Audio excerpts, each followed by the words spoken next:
नमस्कार प्यारे बच्चों, जय हिंद। मैं परिहार सर आप सभी का मेरे इस YouTube channel primary digital study में स्वागत है। प्यारे बच्चों, आज के इस वीडियो में हम कक्षा चौथी की एनसीईआरटी गणित मेला का अध्याय 7 सीखने जा रहे हैं और इस अध्याय का नाम है स्वच्छतम गांव। आप सभी को कक्षा चौथी की एनसीईआरटी गणित मेला की पुस्तक ओपन करना है और अध्याय 7 आपको निकाल लेना है। तो बिना देर के भी हम वीडियो की शुरुआत करते हैं और इस अध्याय को हम पढ़ना प्रारंभ करते हैं। बीच में जो भी सवाल आएंगे उन्हें हम हल करते हुए आगे बढ़ेंगे। तो जैसा कि आप स्क्रीन पर देख रहे हैं, यह अध्याय 7 है और इसे अब हम पढ़ना प्रारंभ करते हैं। मेरा विद्यालयी भ्रमण। डेजी और लाऊ मेघालय के शिलांग में कक्षा 4 में पढ़ते हैं। विद्यालय ने एक शैक्षणिक भ्रमण के लिए निम्नलिखित पोस्टर प्रसारित किया है और ये रहा वो पोस्टर। लिखा है विद्यालय भ्रमण दिसंबर 30, 2025। माओलिनोंग एशिया का सबसे स्वच्छ गांव है और यहां पर किस प्रकार से प्राकृतिक फोटो इस पोस्टर में दिखाई गई है। और यहां पर मुख्य आकर्षण क्या है? जिंग माहम प्राकृतिक जड़ों से निर्मित सेतु लिविंग रूट ब्रिज है। ठीक है ना? तो इसको याद रखना है आपको। जिंग माहम प्राकृतिक जड़ों से निर्मित सेतु लिविंग रूट ब्रिज है यहां पे। ठीक है ना? इपीफनी का गिरजाघर है और माउलिन नोंग का झरना है। ठीक है ना? माउलिन नोंग ही क्यों? माउलिन नोंग एशिया का सबसे स्वच्छ गांव, ईश्वर का अपना उद्यान, पर्यावरण के अनुकूल जीवन है। पंजीकरण करें 500 रुपए प्रति विद्यार्थी। संपर्क में रीता कुमारी। साथ लाएं हैट मतलब टोपी, पानी की बोतल, दोपहर का भोजन। स्थान में लिखा है ईस्ट खासी हिल्स, NH 206, शिलांग से 79 किलोमीटर। जनसंख्या खासी आदिवासी 77 परिवार, 414 व्यक्ति। गतिविधियां दर्शनीय स्थलों का भ्रमण, समृद्ध संस्कृति प्रकृति। परिवहन में विद्यालय बस द्वारा विद्यालय से प्रस्थान सुबह 7 बजे, विद्यालय आगमन सायं 4 बजे। इस प्रकार से ये पोस्टर बना हुआ है। इस पोस्टर को हमने बहुत अच्छे से पढ़ा। अब हम चलते हैं आगे अगले पेज में। लिखा है डेजी और लाऊ की खरीदारी। डेजी और लाऊ अपने विद्यालय भ्रमण को लेकर बहुत उत्साहित हैं। वे अपनी मां के साथ साप्ताहिक बाजार जाते हैं। गांव में सप्ताह में एक बार जो बाजार लगता है उसे साप्ताहिक बाजार कहते हैं। ठीक है ना? ताकि अपने विद्यालय भ्रमण के लिए आवश्यक वस्तुओं को ले सके। परिवार खरीदारी के लिए एक सूची बनाता है। फल और सब्जियां, भ्रमण हेतु आवश्यक सामग्री जिसमें बिस्किट, पानी की बोतल और सूखे मेवे। इस प्रकार से यहां पे फल लेते हुए आपको दिख रहे हैं। चलिएगा। सपन दादा सब्जियों व फलों की रेहड़ी लगाते हैं और सब्जियों व फलों की मूल्य सूची नीचे दी गई है। तो हम मूल्य जानते हैं फल और सब्जियां का। सीताफल जो है 45 रुपए प्रति किलोग्राम, सेम 95 रुपए प्रति किलोग्राम, मूली 23 रुपए प्रति किलोग्राम, प्याज 32 रुपए प्रति किलोग्राम, आलू 37 रुपए प्रति किलोग्राम, रतालू 45 रुपए प्रति किलोग्राम, चीकू 70 रुपए प्रति किलोग्राम, पपीता 65 रुपए प्रति किलोग्राम, केला 55 रुपए प्रति किलोग्राम। नीचे पढ़ते हैं। सपन दादा ने डेजी और लाऊ को फलों व सब्जियों का मूल्य पता लगाने में सहायता करने के लिए कहा। आप डेजी और लाऊ की मूल्य पता लगाने में सहायता कीजिए। आप संख्या रेखा, खेल मुद्रा या अन्य किसी भी विधि का प्रयोग कर सकते हैं। चलिएगा आगे चलते हैं। तो हमने इन प्रश्नों को हल करने के लिए यहां पे क्या कर रहे हैं? फल और सब्जियों का नाम और उनका मूल्य भी हमने यहां पर लिख लिया है ताकि हम इन सवालों को बहुत जल्दी हल कर सके। ठीक है ना?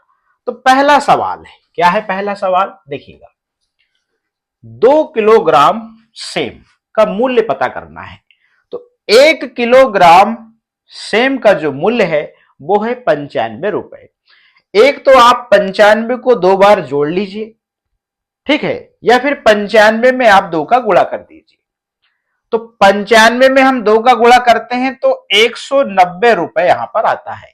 मतलब 2 किलोग्राम सेम का जो मूल्य होगा वो 190 रुपए होगा। ठीक, अब गुणा कैसे करना ये तो आपको आता है, आपने तीसरी में बहुत अच्छे से सीखा है। ठीक है ना। अब यहां पे देखिएगा, 1 किलोग्राम सीताफल तथा 1 किलोग्राम चीकू। तो 1 किलोग्राम जो सीताफल है उसका मूल्य है 45 रुपए और 1 किलोग्राम चीकू का जो मूल्य है वो है 70 रुपए। तो 45 और 70 को हम जोड़ देंगे तो यहां पर उत्तर में आ जाएगा 115 रुपए। मतलब 1 किलोग्राम सीताफल और 1 किलोग्राम चीकू का जो मूल्य होगा वो होगा 115 रुपए होगा। ठीक, अब यहां देखिएगा, 1 किलोग्राम प्याज तथा 1 किलोग्राम आलू। तो 1 किलोग्राम प्याज का जो मूल्य है वो है 32 रुपए और 1 किलोग्राम आलू का जो मूल्य है वो है 37 रुपए। दोनों को हम जोड़ देंगे तो यहां पे उत्तर आया 69 रुपए। मतलब 1 किलोग्राम प्याज और 1 किलोग्राम आलू का मूल्य होगा 69 रुपए। ठीक, चलिएगा आगे चलते हैं। अब अगला प्रश्न, 1 किलोग्राम मूली तथा 1 किलोग्राम रतालू। तो 1 किलोग्राम मूली का मूल्य है 23 रुपए प्रति किलोग्राम। 1 किलोग्राम रतालू का मूल्य है 45 रुपए। दोनों को जोड़ देंगे उत्तर आया 68 रुपए। 1 किलोग्राम मूली और 1 किलोग्राम रतालू का मूल्य होगा 68 रुपए। ठीक, 2 किलोग्राम मूली तथा 2 किलोग्राम पपीता। तो 1 किलोग्राम मूली का मूल्य है 23। तो यहां पर 23 गुणा हम 2 कोष्टक में लिख देंगे, फिर हम यहां पे प्लस का चिन्ह लगाएंगे। 2 किलोग्राम पपीता, 1 किलोग्राम पपीता का मूल्य है 65 रुपए। तो यहां पर 65 गुणा 2 लिख देंगे हम कोष्टक में। अब 23 में हम 2 का गुणा करेंगे या 23 को 2 बार जोड़ लीजिए तो यहां पर 46 रुपए आया। 2 किलोग्राम मूली का मूल्य यहां पे 46 रुपए। अब यहां पे 65 में हम 2 का गुणा कर देंगे या 65 को 2 बार जोड़ देंगे तो यहां पर उत्तर आएगा 130। मतलब 2 किलोग्राम पपीता का मूल्य हो गया 130। अब यहां पर हम दोनों की कीमत को जोड़ देंगे तो यहां पर उत्तर आएगा 176। मतलब 2 किलोग्राम मूली तथा 2 किलोग्राम पपीता का मूल्य 176 रुपए होगा। ठीक, अब यहां पे ऐसा ही है, 2 किलोग्राम प्याज तथा 2 किलोग्राम आलू। तो यहां पर आपको पता है 1 किलोग्राम प्याज का जो मूल्य है वो 32 रुपए है। तो 32 में आप 2 का गुणा कर देंगे इस प्रकार से कोष्टक में, यहां पर आप प्लस का चिन्ह लगाएंगे। 2 किलोग्राम आलू, तो 1 किलोग्राम आलू का मूल्य है 37 रुपए। तो 37 में आप 2 का गुणा करेंगे और यहां पे कोष्टक लगा देंगे, फिर बराबर में। अब 32 में हम 2 का गुणा करेंगे या 32 को 2 बार जोड़ दीजिए तो यहां पे उत्तर आ गया 64। तो 2 किलोग्राम प्याज का मूल्य 64 रुपए पता चल गया। ठीक है ना। अब यहां पे 37 में 2 का गुणा करेंगे तो 74 आएगा, या 37 को 2 बार जोड़ दीजिए 74 ही आएगा। तो 2 किलोग्राम आलू का मूल्य पता लग गया 74। तो इस प्रकार से हमने यहां पर दोनों के मूल्य को जोड़ा तो 138 रुपए आया। तो 2 किलोग्राम प्याज और 2 किलोग्राम आलू का जो मूल्य होगा वो होगा 138 रुपए। कुछ लिखा है नीचे, यहां पे देखिएगा क्या लिखा है, यहां से एरो लगाया है और इसमें एरो है। इन दोनों मूल्यों से आपको क्या सूचना प्राप्त होती है, देखिएगा यहां पर 1-1 किलोग्राम था। ठीक है ना। यहां पर क्या हुआ, यहां पर जो है 1 किलोग्राम प्याज कहा गया और यहां पर 2 किलोग्राम प्याज। यहां पे 1 किलोग्राम आलू की बात कही गई थी, यहां पर 2 किलोग्राम आलू की बात कही गई थी। तो यहां पे हमने क्या किया था, यहां पे सिर्फ 1 किलोग्राम का मूल्य लिखा, हमने यहां पर 2 किलोग्राम का मूल्य यहां पे लिखा। यहां पे 1 किलोग्राम आलू का जो मूल्य था 37, अब यहां पे 2 किलोग्राम आलू का जो मूल्य होगा वो होगा 74 रुपए। इस प्रकार से यहां पे जो है किलोग्राम की जो संख्या है वो यहां पर बढ़ गई, दुगनी हो गई। ठीक है ना। तो इस प्रकार से यहां पे जो कुल मूल्य यहां पे निकल के आया था 69 रुपए, इसका दुगना हो गया यहां पे 138 रुपए। ठीक है ना। चलिएगा आगे चलते हैं। उनकी मां ने 163 की सामग्री खरीदी। आपके अनुसार उन्होंने क्या खरीदा होगा, इस इसकी एक से अधिक संभावनाएं हो सकती हैं। तो यहां पे हमने इस प्रकार से हिसाब लगाया है, 163 रुपए की सामग्री में 1 किलो सेब 95 रुपए का, ठीक है ना, 1 किलो सीताफल 45 रुपए का और 1 किलो मूली 23 रुपए की। तो 95, 45 और 23 रुपए को हमने जोड़ा तो कुल यहां पर उत्तर आया 163 रुपए। इस प्रकार से आपको इस सवाल को हल करना था, ठीक है ना। जोड़ना कैसे वो तो आपको बन जाता होगा, ठीक है ना। इकाई का अंक इकाई के अंक के साथ में जोड़िए और दहाई का अंक दहाई के अंक के साथ में जोड़िए। कैसे, देखिएगा, मैं ऐसा ही बता देता हूं और वैसे बता देता हूं। आड़े में है, फिर मैं खड़े में बता दूंगा। देखिएगा इसको कैसे जोड़ना। इस संख्या में देखिएगा इकाई में 5 है, इसमें 5 है तो 10 हो गया, और यहां पर 3 है तो 13 हो गया। तो 13 का हम 3 यहां पे लिख लेंगे और 13 इकाई हो गई ना भैया, तो यहां पे 3 इकाई यहां लिखेंगे। अब 10 इकाई से एक दहाई बनेगी तो दहाई चल जाएगी यहां पे, इधर, ठीक है ना, दहाई के स्थान में यहां पे। अब यहां पे 9 दहाई है और 4 दहाई यहां पे है। 9 और 4 दहाई कितने हो जाएगी, 13, और 13 और 2 कितने हो जाएगी, जो कि 15, 15 और 1 16, तो ये 16 ये लिखा है। इस प्रकार से 163 रुपए यहाँ पे फाइनली जो है, यहाँ पर जो सामग्री खरीदी गई है वो फाइनली यहाँ पर उत्तर आ गया है। अब इसे आप खड़े में भी जोड़ सकते हैं, ठीक है ना। तो आप सबसे पहले 95 लिख लीजिए, फिर आप 45 लिख लीजिए, फिर आप 23 रुपए लिख लीजिए, ठीक है ना। इसको आप जोड़ेंगे तो यहाँ पे ये 13 आया, तो 13 की 3 हमने यहाँ पे लिखा, 3 इकाई, और यहाँ पर 10 इकाई जो है दहाई में चली गई। अब 9 और 4 हो गया 13 और 1 14, 15 16। इस प्रकार से भी आप इसको हल कर सकते हैं, ठीक है ना। चलिएगा आगे चलते हैं। उदया दीदी किराने की एक दुकान चलाती है जिसमें वे दाल चावल आटा मसाले आदि बेचती है। जब डेजी व लाऊ की मां घर का सामान खरीदती है तब वे दोनों ग्राहकों को शेष पैसे वापस करने में उदया दीदी की सहायता करते हैं। उदया दीदी उनसे कुछ मुश्किल प्रश्न भी पूछती हैं। अगले पृष्ठ पर दी गई तालिका में रिक्त स्थानों को भरने में दोनों की सहायता कीजिए। शेष राशि प्राप्त करने के लिए आप संख्या रेखा, खेल मुद्रा या अन्य किसी विधि का उपयोग कर सकते हैं। तो यहां पर संख्या रेखा का उपयोग करेंगे तो टाइम लग जाएगा, मैं आपको शॉर्टकट तरीका बताता हूं, चलिएगा। अब यहां पर मान लीजिए किसी वस्तु का मूल्य 113 रुपए है और आपने पैसे दिए 150 रुपए। अब शेष राशि जो है आपको कितनी वापस मिलेगी वो आपको पता करना था, तो यहां पे 37 रुपए लिखा है, ठीक है ना। अब यहां पे देखिएगा, कोई वस्तु है और उसकी कीमत या मूल्य है 185 रुपए और आपने भुगतान राशि मतलब आपने भुगतान किया 200 रुपए का नोट दे दिया, तो आपको शेष राशि कितनी मिलेगी, 15 रुपए। अब इसको कैसे हल करेंगे जरा देखिएगा। अब होता क्या है कि कुछ लोग क्या करते हैं कि जो यहां पर इसकी जो कीमत है, इसकी जो कीमत है, तो इसमें फिर क्या करते हैं, 185 में 5 जोड़े तो हो गया 90, मतलब औरल बता रहा हूं, 5 जोड़े तो हो गया 90 और 10 जोड़े तो 100, ठीक है ना। देखिए 185 है तो 100 को हटा दो, 85 में 5 जोड़े 90 और फिर और 10 जोड़े तो कितना हो गया, 100 हो गया। तो 100 और 100 200 हो गया। तो इसका मतलब आपने 15 रुपए जोड़ा तो 200 रुपए यहां पर बराबर हो गए, तो 15 रुपए आप वापस दोगे। एक शॉर्टकट तरीका दुकानदार ऐसे करता है, ठीक है ना। मगर यदि आपको घटाना है, ठीक है ना, ये तो शॉर्टकट ट्रिक हो गई। यदि आपको घटाना है, अब घटाने में थोड़ा सा आपको समझना पड़ेगा। देखिए 200 में से फिर आपको 185 को घटाना होगा। अब यहां पे प्रश्न को समझिए भाई, इकाई में 0 है, दहाई में भी 0 है और सैकड़ा में 2 है। अब यहां से उधार लाना पड़ेगा क्योंकि इकाई में से 5 घटाना है, दहाई में से 8 घटाना है। तो फिर यहां पे हमने क्या करा भैया, 1 सैकड़ा उधर ले गए। तो 1 सैकड़ा जैसे इधर गया तो यहां पर 10 दहाई में कन्वर्ट हो गया। अब 10 दहाई में से 1 दहाई उधर दिए तो यहां पर 10 इकाई में कन्वर्ट हो गया और यहां पर 9 दहाई बची। अब 10 में से 5 इकाई हम घटाएंगे तो यहां पर 5 आएगा। अब यहां 9 में से 8 जो है हम घटाएंगे तो यहां पर 1 दहाई बचेगी और यहां पर 1 में से 1 घटाएंगे तो 0, तो फाइनली 15 उत्तर आ गया। ऐसे भी आप घटा सकते हैं, मगर जो मैंने शॉर्टकट तरीका बताया है उसको समझे।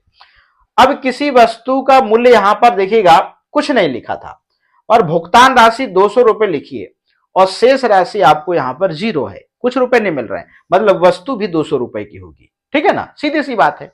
ठीक है ना, चलिएगा, ये तो सरल था।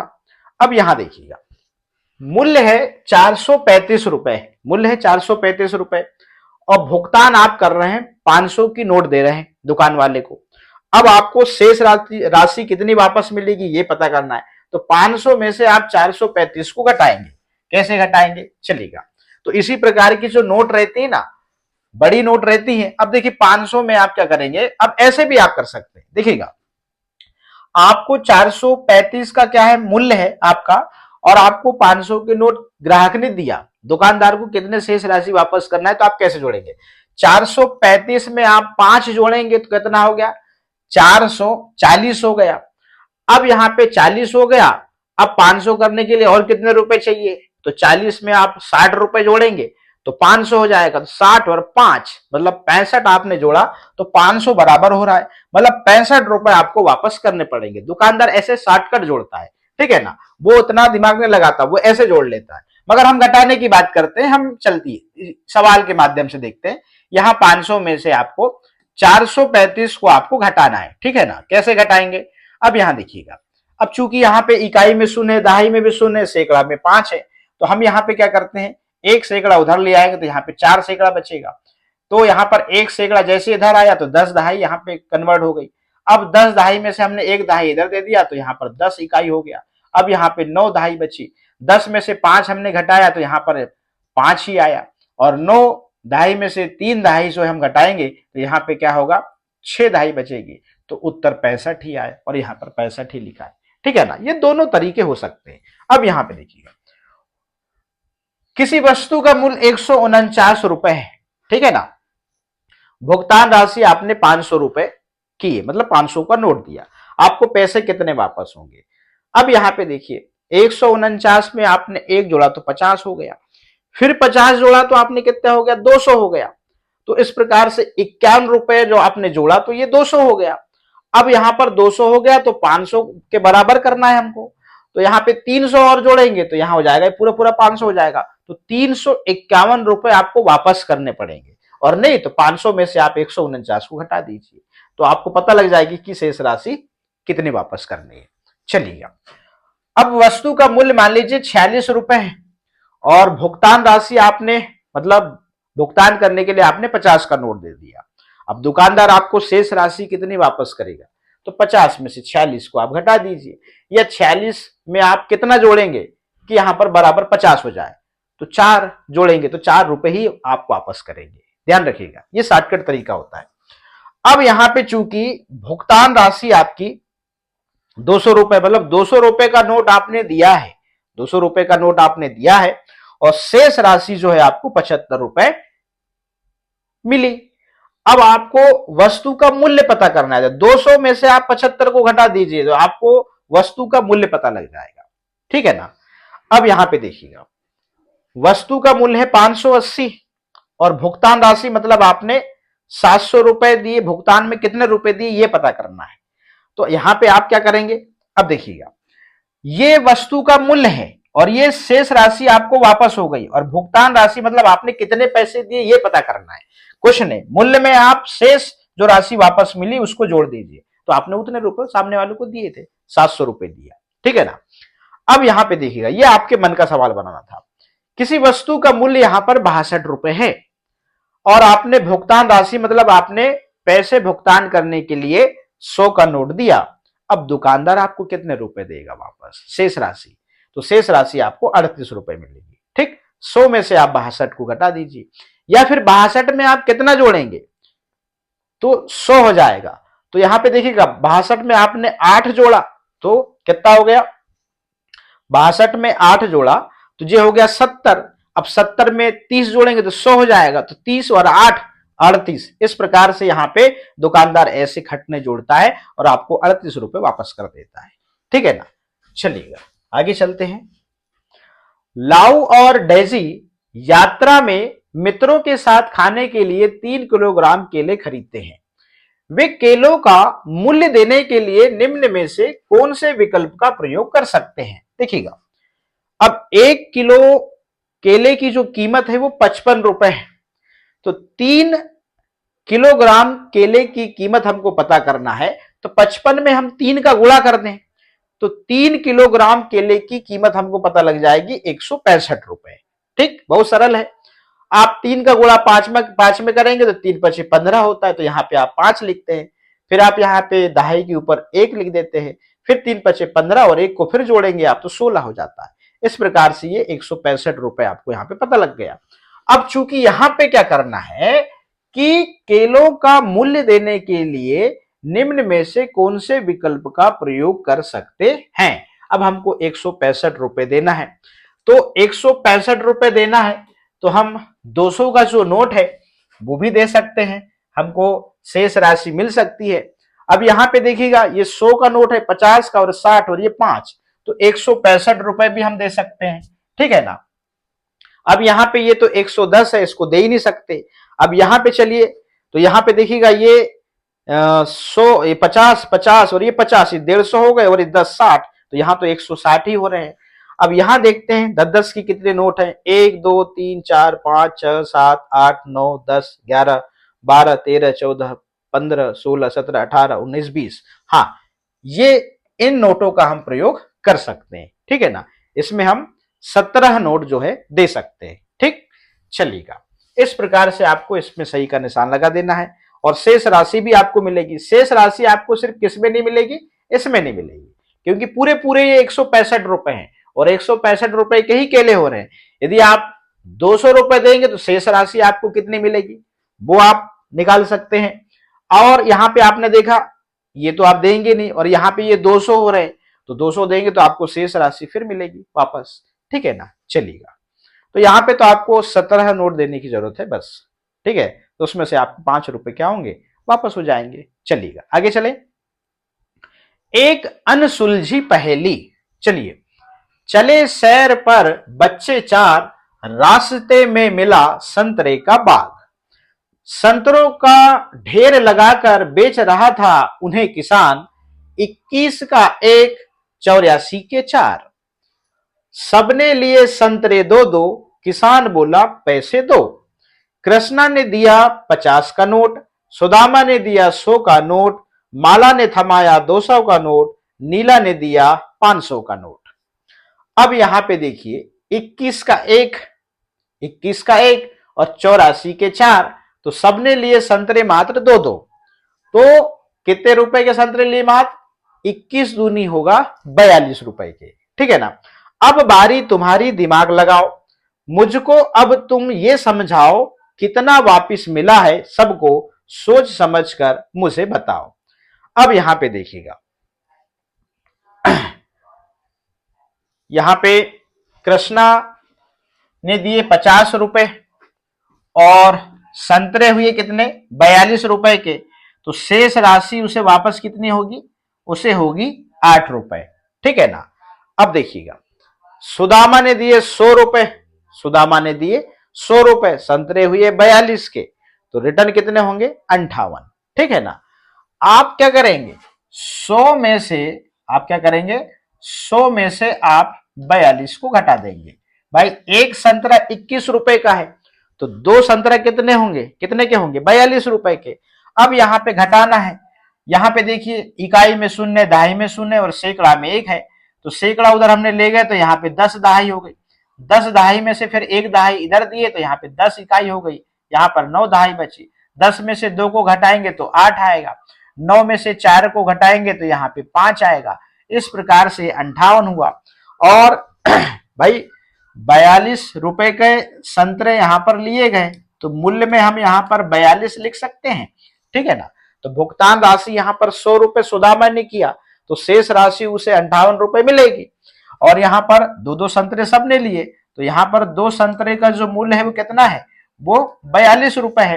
कृष्णा ने दिए 50 रुपए, तो शेष राशि उसको कितने मिलेगी, 8 रुपए मिलेगी। ठीक है ना।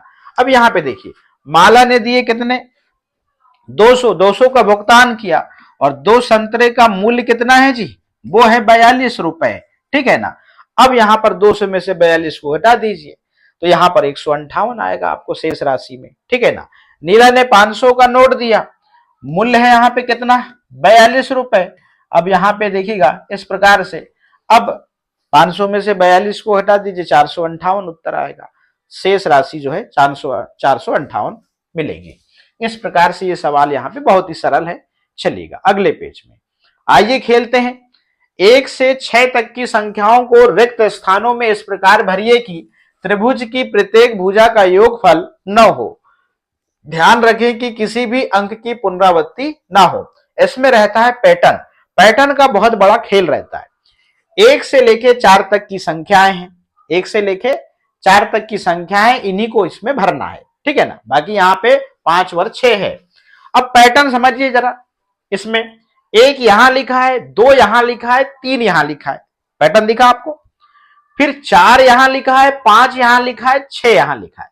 अब यहां पे बोल रहा है कि त्रिभुज की प्रत्येक भुजा का योगफल 9 हो। ध्यान रखिए कि किसी भी अंक की पुनरावृत्ति ना हो।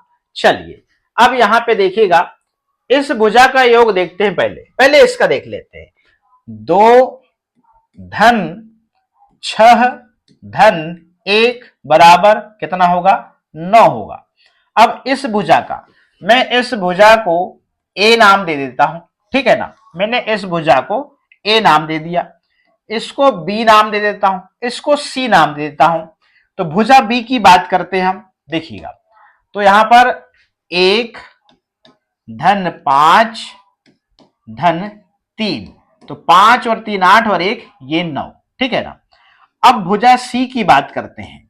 तो इसमें देखिएगा 2 इधर है, ठीक है ना, 4 यहां लिखेंगे और 3 यहां लिखेंगे। तो 4 और 3 7 हो गया, 7 वर 2 9। तो भुजा सी का भी जो योग है वो 9 है, मतलब तीनों भुजाओं का जो योग है कितना आ रहा है, 9 9 ही आ रहा है। ठीक, चलिएगा आगे चलते हैं। तो पैटर्न आप देखेंगे तो पैटर्न आपको देखने को मिलता है। जो संख्याएं यहां पर जमाई गई हैं उसमें पैटर्न है, आप देखें अच्छे से, मैंने पहले बताया। पुनः 1 से 6 तक की संख्याओं का उपयोग कर रिक्त स्थानों में इस प्रकार की संख्याएं भरिए कि त्रिभुज की प्रत्येक भुजा का योग 10 हो। अब यहां पे देखिएगा ये संख्याएं हैं 1 से लेके 6, ठीक है ना। अब यहां पे आपको जो है संख्याएं यहां पे जमाना है, ठीक है ना। और तीनों भुजाओं का जो योग है वो कितना आना चाहिए, वहां लिखा हुआ है 10 आना चाहिए। चलिए कैसे, जरा देखिएगा।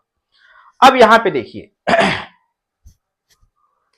1 मिनट, 1 से 6 तक की संख्याओं का उपयोग कर रिक्त स्थानों में इस प्रकार की संख्याएं भरिए कि त्रिभुज की प्रत्येक भुजा का योग 10 हो।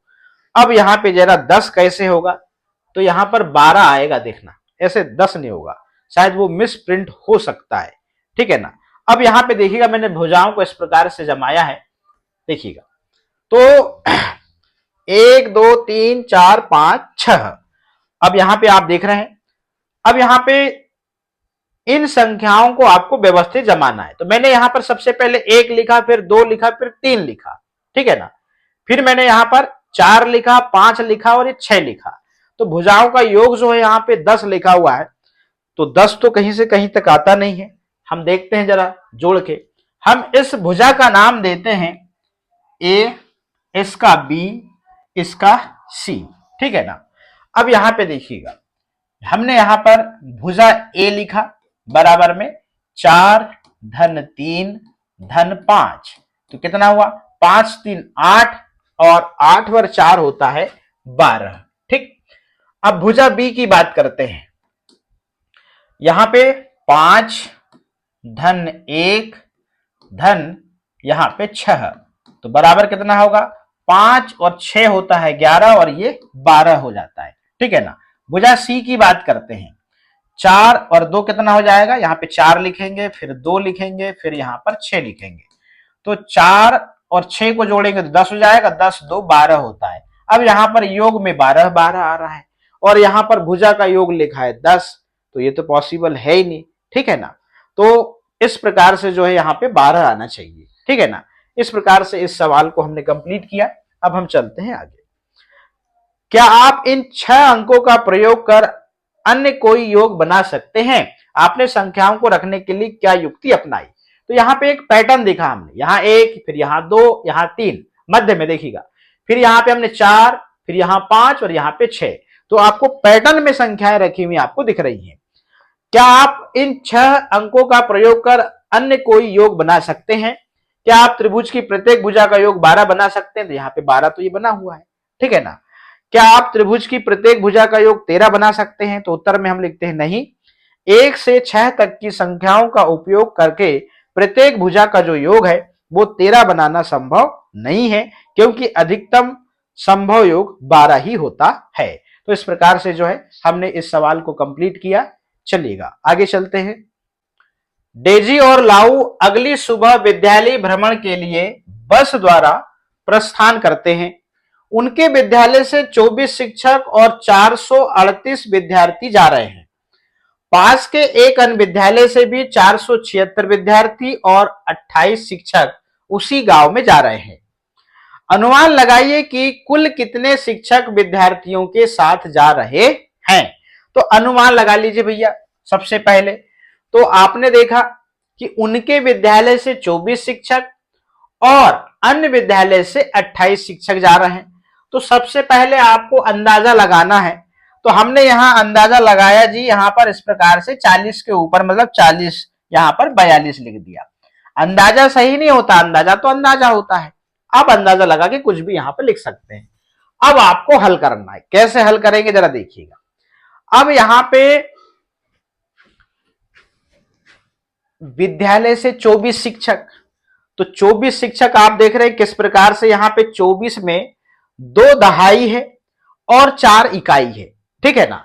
तो अन्य विद्यालय से 28 शिक्षक, तो 28 में आप देख रहे हैं 2 दहाई है और 8 इकाई है। अब यहां पे सवाल को समझिए, मतलब पहले टोटल हम यदि हम दोनों को जोड़ते हैं तो टोटल यहां पर 4 दहाई है और यहां पर 12 इकाई है। 8 इकाई है और 4 इकाई है, तो ये 12 इकाई हुई।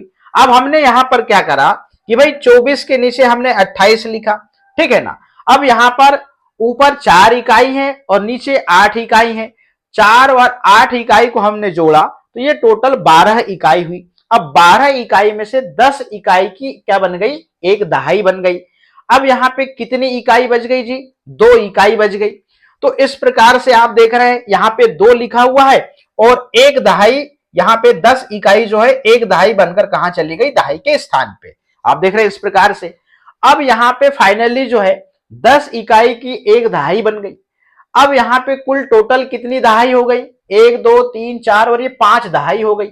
और कितनी इकाई बची, सिर्फ एक और यहां पर ये 2, ये एक और ये 2, तो 2 इकाई यहां पे बची। तो 5 दहाई और 2 इकाई बराबर यहां पर 52 लिखा है। मतलब 5 दहाई मतलब 50 और यहां पर 2 इकाई, तो 50 2 52। अब यहां समझिए, ठीक है ना। अब यहां पे 8 वर 4 को जोड़े जी, तो 8 वर 4 को जोड़े तो ये इकाई है, तो 12 इकाई हुई। तो 12 इकाई में 2 इकाई यही रहेंगी, 10 इकाई से एक दहाई बन गई जो कहां पर, दहाई के स्थान में जाएगी। तो यहां पहले से 2 दहाई और यहां पे भी 2 दहाई है, तो 2 दहाई कितने हो गई, 4 दहाई और ये 1 दहाई, तो ये हो गई 5 दहाई।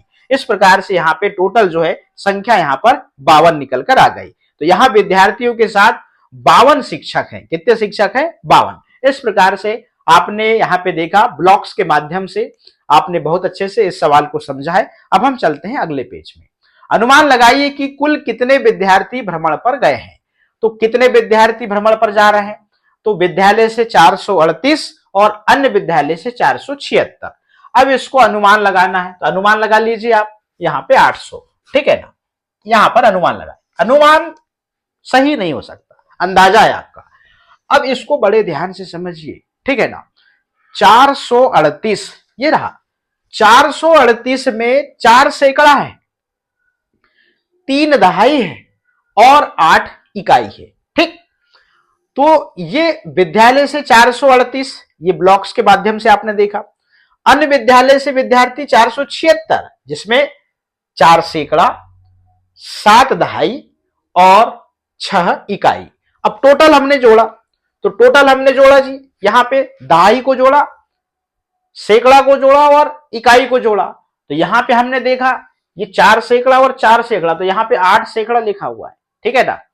अब यहां पे देखिएगा, ये 1 2 3 4 5 6 7 8 9 10, तो यहां पे 10 दहाई लिखा। इकाई कितनी हो गई, ये ऊपर आप देख रहे हैं 8 इकाई और नीचे नीचे जो है 8, 9, 10, 11, 12, 13, 14, तो ये 14 इकाई हो गई। ठीक है ना। अब सवाल को समझिए। ठीक है ना।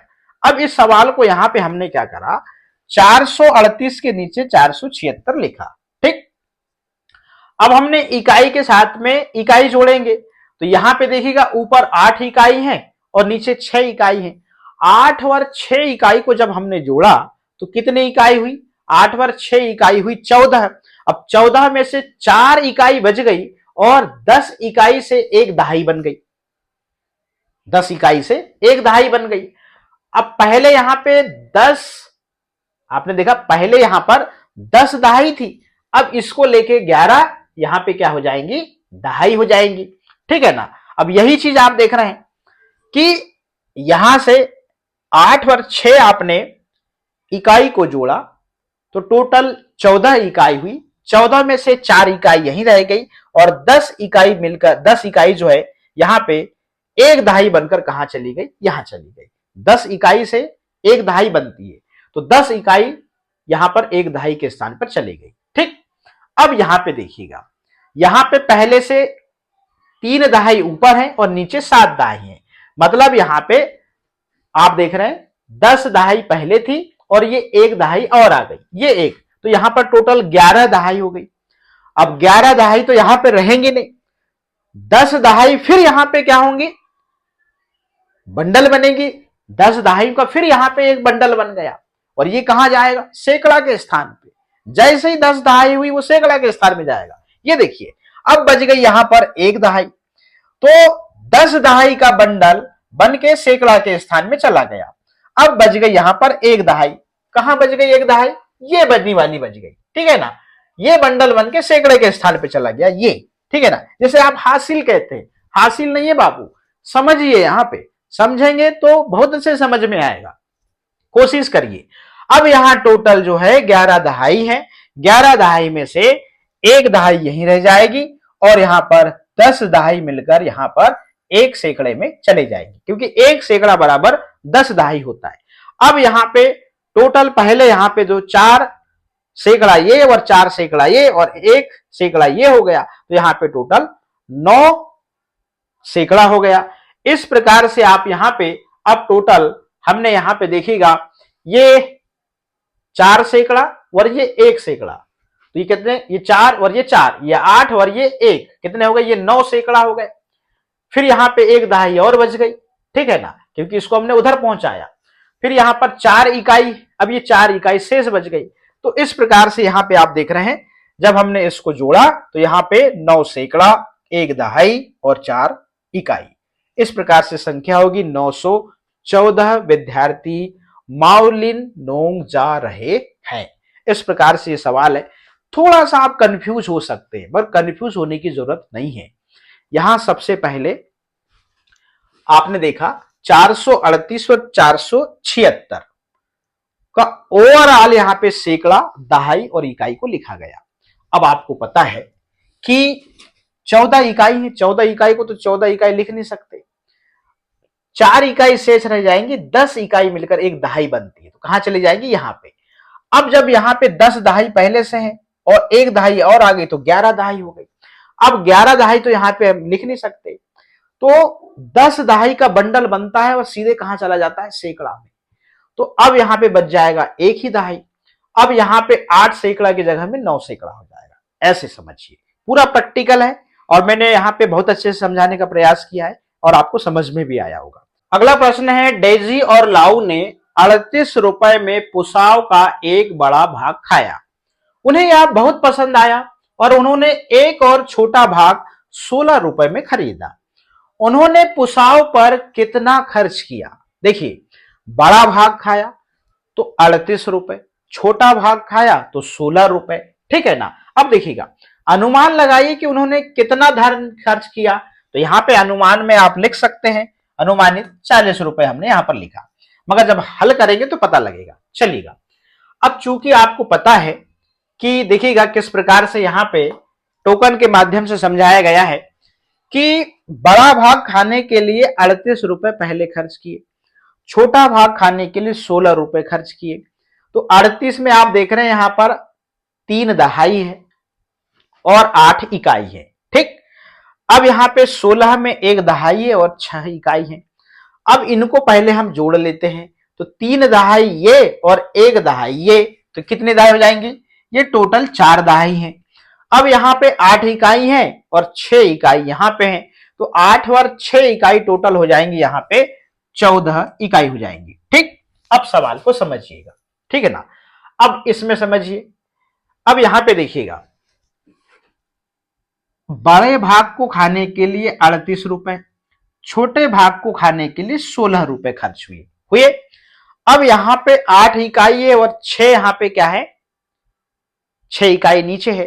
8 और 6 इकाई को जैसे ही हम जोड़ते हैं तो 14 हो जाता है। अब चूंकि आपको पता है 14 में क्या होगा कि 14 में यहां पर 4 इकाई जो है शेष रहेंगी और 10 इकाई मिलकर 1 दहाई बनेगी जो यहां पर चली जाएगी। कैसे? अब इसमें समझिए, देखिए यहां पे आप देख रहे हैं ये 8 है, ये 8 है, तो 8 और ये 2 इकाई मिलकर ये क्या बन गई? ये 1 दहाई बन गई। ठीक, जो कहां चली गई? दहाई के स्थान में। अब यहां पे क्या हुआ? यहां पे दहाई अब कितनी हो गई? 5 हो गई। ठीक है ना। तो इस प्रकार से अब देखिएगा कैसे 5 होंगी। तो 10 इकाई मिलकर 1 दहाई बनी, ये दहाई बन गई और अभी बना के बताया। अब यहां पे शेष कितनी इकाई बची? 4, तो ये 4 दिख रही है। ठीक, अब यहां पे 3 दहाई ये और 1 दहाई ये, 4 दहाई और ये 1 दहाई, 5 दहाई। इस प्रकार से यहां पे आपने देखा संख्या क्या बनेगी? 54। तो यहां पे हम बराबर में लिख देंगे 54। ठीक, तो उन्होंने खर्च कितने किए? 54 रुपए कुल यहां पर खर्च किए। ठीक, इस प्रकार से। तो पुनर्समूहन के बाद अंतिम उत्तर ऊपर दिए गए बॉक्स में लिखिए। तो इसमें आपको लिखना है यहां पे अनुमान के बाद में। तो फाइनली जो है हम यहां पे लिख सकते हैं इस प्रकार के, कितने? 54 रुपए। ठीक है ना। अनुमान हमने लगाया था कि उन्होंने कितना धन खर्च किया, तो हमारा अनुमान जो है वो गलत निकला। फाइनली जो है कितने रुपए? 54 रुपए खर्च किए। ठीक, इस प्रकार से। चलिएगा आगे चलते हैं अगले प्रश्न में। अब यहां पे देखिएगा, पुसाव पूर्वोत्तर भारत के खासी समुदाय के एक पारंपरिक नाश्ते का नाम है। ये आपको ध्यान रखना है, इससे प्रश्न पूछा जा सकता है। यह लाल चावल की एक विशेष किस्म से बनाया जाता है जो खासी पहाड़ियों और धान के खेतों में उगाई जाती है और मावरांगलांग गांव अपने पुसाव के लिए प्रसिद्ध है। तो ये याद रखने वाली बात है। चलिएगा आगे चलते हैं। डेजी और लाऊ ने अपनी गुल्लक में 185 रुपए एकत्रित किए थे। उनकी मां ने उन्हें यात्रा के लिए 125 रुपए और दिए। वे यात्रा के लिए कुल कितने रुपए लेकर गए? चलिएगा, गुल्लक से 185 रुपए एकत्रित किए थे, ठीक है ना, और उनकी मां ने यात्रा के लिए 125 रुपए और दे दिए। वे यात्रा के लिए कुल कितने रुपए लेकर गए? अनुमान लगाइए कि उन्होंने यात्रा के लिए कितने रुपए लिए। अनुमान लगाना है, तो हम यहां पर इस प्रकार से यहां लिख सकते हैं 250 रुपए। ठीक है ना, यह हमारा अनुमान है। अब क्या सही है, जब हम सवाल को हल करेंगे तब हमें पता चलेगा। ठीक है ना। अब गुल्लक से भैया 185 रुपए एकत्रित किए। ठीक है, अब 185 में 1 सैकड़ा है, 8 दहाई है और 5 इकाई है। बड़े ध्यान से आप सुनिए और समझिए। फिर उनकी मां ने 125 रुपए दिए, तो 125 में 1 सैकड़ा है, 2 दहाई है और 5 इकाई है। तो पहले हम टोटल यहां पर इन दोनों को जोड़ते हैं, कितने सैकड़ा है, कितनी दहाई और कितनी इकाई है। ठीक है ना। तो हमने देखा यहां पर 1 सैकड़ा ये है और 1 सैकड़ा ये है, तो टोटल अभी यहां पर फिलहाल 2 सैकड़ा है। ठीक, अब यहां पे देखिएगा, अब यहां पे कितनी दहाई है? यहां पे 8 दहाई है और यहां पर ये 2 दहाई है, तो यहां टोटल 10 दहाई है। ठीक है ना। इकाई देख लेते हैं, तो यहां पे 5 इकाई है और यहां पर 5 इकाई है, तो 5 और 5 यहां पर 10 इकाई है, ठीक है ना। अब देखिएगा, अब यहां पे ये 5 इकाई और ये 5 इकाई, ये क्या बन जाएगी, एक दहाई। क्या बन जाएगी, एक दहाई। अब यहां पे ये 10 दहाई जो है, ये 10 दहाई से क्या बन जाएगा, एक सैकड़ा बन जाएगा। क्या बन जाएगा, एक सैकड़ा। अब यहां टोटल कितने सैकड़ा हो गए जी, ये एक सैकड़ा, ये दो सैकड़ा और ये तीन सैकड़ा। कितने हो गए, तीन सैकड़ा, ठीक है ना। अब यहां पे दहाई कितनी बची, अब यहां पे 10 इकाई से एक दहाई बन गई, तो यहां पे एक दहाई बची। अब यहां पे इकाई कितनी बची, 0 बची। चलिएगा इसको हल करते हैं इसमें, ठीक है ना। इसमें देखिएगा, तो 185 रुपए जो है गुल्लक से एकत्रित किए थे, ठीक है ना। देखिए बड़े ध्यान से, 185, ठीक। अब यहां पे देखिएगा, और 125 रुपए जो है उसकी माने दिए, ठीक है ना। तो हमने यहां पर क्या किया, 5 इकाई और 5 इकाई जुड़ी तो कितनी हो गई, 10 इकाई हो गई। अब 10 इकाई में आपको पता है कि 10 इकाई से क्या बना, एक बंडल बना, मतलब एक दहाई बनी, और वो चली गई यहां, ठीक है ना। इस प्रकार से यहां ऐसे चित्र में इंडिकेट किया, यहां पे ऐसे, ठीक है ना। ये कहां चली गई, यहां पे, ठीक।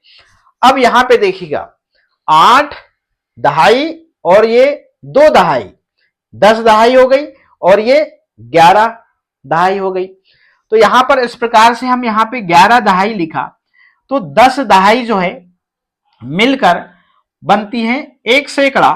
तो यहां पर 10 दहाई जो है वो कहां चले जाएगी, चले जाएगी सैकड़ा के स्थान पे, यहां पे, ठीक। यहां पर एक सैकड़ा बन गई। अब यहां पे सिर्फ एक दहाई बचेगी। अब यहां पर एक सैकड़ा, दो सैकड़ा और ये तीन सैकड़ा, तो यहां पर टोटल हो जाएंगे 3 सैकड़ा। तो इस प्रकार से हम यहाँ पे 3 लिखेंगे, यहाँ पे 1 लिखेंगे, यहाँ पर 0 लिखेंगे, ठीक। तो डेजी एवं लाऊ यात्रा के लिए कुल कितने रुपए लेकर गए, 310 रुपए, 310 रुपए। इस प्रकार से इस सवाल को हमने हल किया है। चलिएगा आगे चलते हैं, आइए करते हैं। तो यहां पे आप देख रहे हैं ये संगीत क्लास लगी हुई है। कला क्षितिज नामक एक दर्शन कला विद्यालय में निम्नलिखित संख्या में विद्यार्थी गायन और तबला वादन सीख रहे हैं। अनुमान लगाइए और कुल विद्यार्थियों की संख्या ज्ञात कीजिए। तबला वादक में छात्र जो हैं 78 हैं और छात्राएं हैं 95। गायक में छात्र हैं 532 और छात्राएं हैं 346। अब यहां पे तबला वादक और गायक में कुल छात्र हैं यहां पर 610। तबला वादक में छात्राएं 95 हैं और गायक में 346, तो कुल छात्राएं हैं 441, ठीक। अब यहां पे देखिएगा, अब यहां पे हमने क्या करा कि तबला वादक में छात्र छात्राएं की कुल संख्या कितनी, 173, ऐसे जोड़ा तो यहां पर 173 निकल के आई। और यहां पर गायक में छात्र छात्राएं की संख्या 878 आई, और कुल सीखने वालों की संख्या यहां पे 1051 आई। तो 15 और छात्राएं संगीत विद्यालय में प्रवेश लेती हैं और वे सभी तबला वादन सीखना चाहती हैं। अब कुल कितनी छात्राएं तबला वादन सीख रही हैं, तो आप देख रहे हैं इस प्रकार से 95 में हम 15 और जोड़ देंगे, छात्राएं तबला वादक की बात कही गई है, तो यहां पर टोटल 110 छात्राएं यहां पर उत्तर आ जाएगा। अब प्रश्न क्रमांक 2, प्रश्न क्रमांक 2, संख्याओं को अपनी अभ्यास पुस्तिका में स्तंभों में व्यवस्थित करके जोड़िए। चलिएगा अब मैं आपको इसको जोड़ के बताता हूं। चलिएगा अब यहां पे देखिएगा, पहला सवाल प्रश्न क्रमांक 2 का, 32 में हमको 47 जोड़ना है, पूरे जोड़ के सवाल है। अब इसको बड़े ध्यान से देखिए, ध्यान से नहीं देखेंगे कुछ नहीं बनेगा। जिस पैटर्न से हमने अभी तक सीखा है, पहला सवाल है 32 में हमको 47 को जोड़ना है, ठीक। तो मैं यहां पर जोड़ का चिन्ह लगा देता हूं। अब टोकन के माध्यम से यदि आप समझना चाहें तो आप यहां पे देख रहे हैं कि यहां पर 3 दहाई है, तो इस प्रकार से मैं यहां पर 3 दहाई बना दूं, ऐसे देखिएगा, ठीक है ना। तो टोकन के माध्यम से समझा देता हूं, मुझे कोई दिक्कत नहीं। और यहां पर इकाई कितनी है, यहां पर 2 है, ठीक है। अब यहां पे आप देख रहे हैं कि 47 में कितनी दहाई है जी, 4 दहाई है। कितनी दहाई है, 4 दहाई। ये 1, ये 2, ये 3 और ये हो गई 4, ठीक। और इकाई कितनी, 7, 1 2 3 4 5 6 7। अब हमको जोड़ना है, ठीक है ना। तो 7 इकाई और 2 इकाई कितनी होंगी, ये 9 ही होंगी, ठीक है ना। 1 2 3 4 5 6 7 8 9। अब यहाँ पे 3 दहाई है और 4 दहाई है, तो 3 दहाई और 4 दहाई को जोड़ते हैं तो यहाँ पे 4 और 3 7 होता है, ठीक है ना। इस प्रकार से तो आप टोकन के माध्यम से भी आप जोड़ सकते हैं, और टोकन के माध्यम से जोड़ना नहीं भी चाहें तो आप ऐसे भी जोड़ सकते हैं, ठीक है ना। अब इन सवालों को हम बिना टोकन के जोड़ेंगे, देखिएगा, समझिए जरा। अब यहां 5 और 4 कितना होगा, इकाई की संख्या को इकाई की संख्या के साथ में जोड़ेंगे, दहाई की संख्या को दहाई की संख्या के साथ में जोड़ेंगे, और सैकड़े की संख्या को सैकड़े के साथ में जोड़ेंगे। अब 95 लिखा है, तो 95 में इकाई का स्थान 5 है और दहाई में यहाँ पे 9 है और सैकड़ा 0 है। 5 और 4 को हमने जोड़े तो यहाँ पे आया 9। अब यहाँ पे देखिएगा 9 दहाई और 5 दहाई को हम जोड़ते हैं तो टोटल यहाँ पर जो है कितनी दहाई हो जाती, 14 दहाई हो जाती। 14 दहाई में हम क्या करते हैं कि 4 दहाई यहां लिखते हैं और 10 दहाई से 1 सैकड़ा बनेगा, तो इस प्रकार से यहाँ पे हम 1 सैकड़ा यहाँ पे लिख देते हैं। अब यहाँ पे देखिएगा 6 सैकड़ा ये है और ये 1 सैकड़ा कितना हो जाएगा, 7 हो जाएगा। इस प्रकार से इस सवाल को आप हल करेंगे, ठीक। चलिएगा इस सवाल को हम हल करते हैं।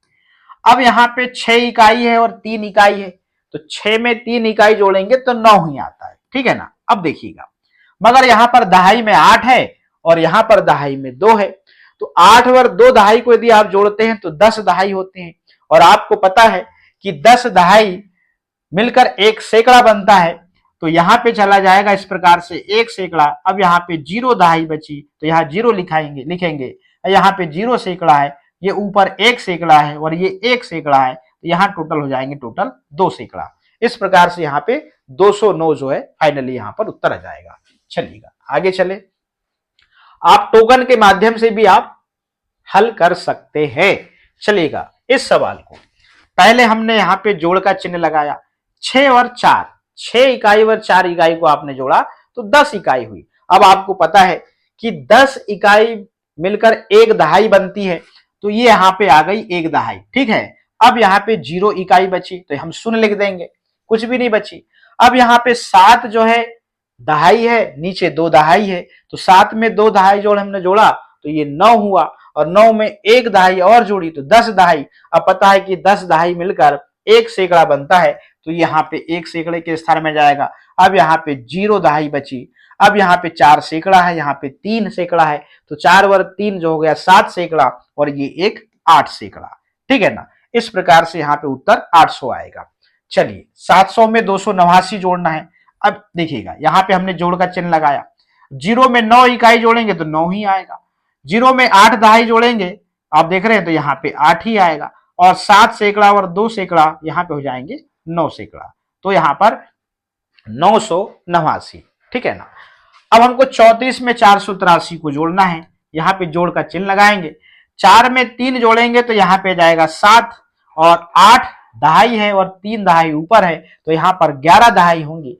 11 दहाई में से 10 दहाई मिलकर 1 सैकड़ा बनती है, तो यहाँ पे सैकड़े के स्थान पे यहाँ पे चले जाएगा 1 सैकड़ा, यहाँ बचेगा मात्र 1 दहाई, तो 4 सैकड़ा ये और 1 सैकड़ा ये, तो यहाँ टोटल 5 सैकड़ा। इस प्रकार से हमें उत्तर मिलता है 517।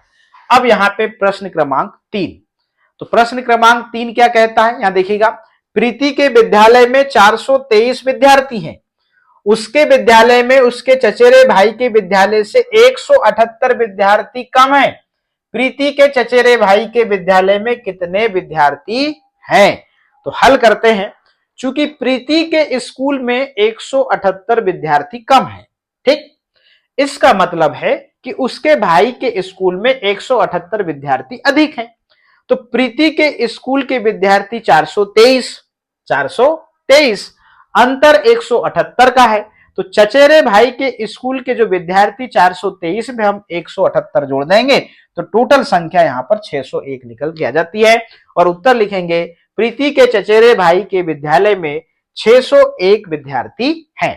इस प्रकार से हमने जो है इस प्रश्न को हल कर लिया है और वीडियो बड़ा हो जाएगा, इसलिए हम इसके आगे का जो है वो दूसरे वीडियो में बनाएंगे। तो आज के इस वीडियो में यहां तक ही, फिर मिलेंगे हम इसके आगे नेक्स्ट वीडियो में। तब तक के लिए आप सभी का बहुत बहुत धन्यवाद।